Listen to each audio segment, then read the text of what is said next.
Sir 2 లక్షల వరకు అన్నారు సార్. మాకు కరెక్ట్ గా 2 లక్షలే ఉంది సార్. మాఫీ కాలేదు.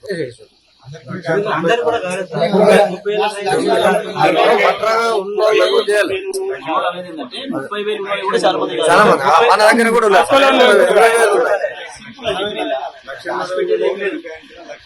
దొంగ మాటలు తప్పించుకుని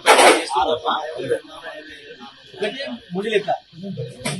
నువ్వు మొదటి రోజు ముఖ్యమంత్రి గారు మొత్తం రాష్ట్రంలో ఉండే బ్యాంకుల నుంచి అడిగి ఏంది మొత్తం అసలు మా రైతులు తీసుకున్న అప్పు ఎంత, 2 లక్షల లోపల 2 లక్షల వరకు తీసుకున్న అప్పు ఎంత బాకీ చెప్పండి సాగు చెప్పారు.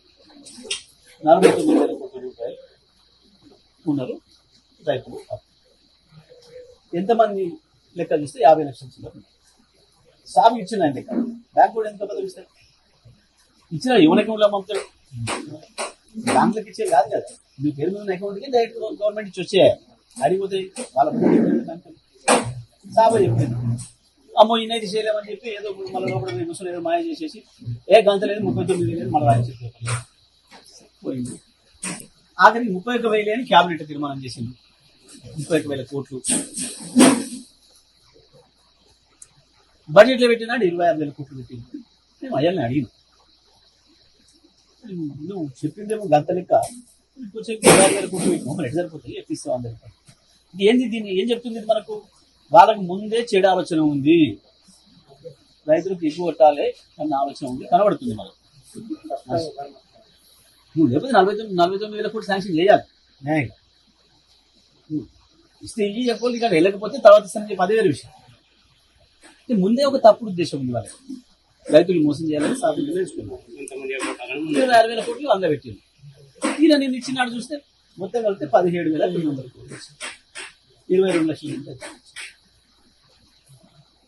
మనకు కనబడుతుంది కదా. 69,000 కోట్లు ఇక్కడ, 17,000 కోట్లు ఇక్కడ, 50 లక్షల రైతులు ఇక్కడ, 20 లక్షల రైతులు ఇక్కడ.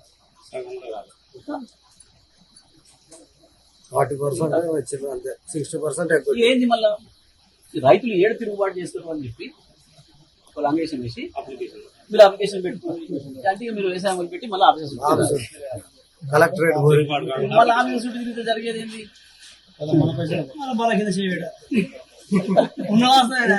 కేసీఆర్ ఎందుకు అన్నాడు వీళ్ళు చాలా విమర్శ చేసి చూడు, రైతులకు కాకుండా వాళ్ళకిచ్చిండు వీళ్ళకిచ్చిండు దొంగ మాట మాట్లాడింది కదా.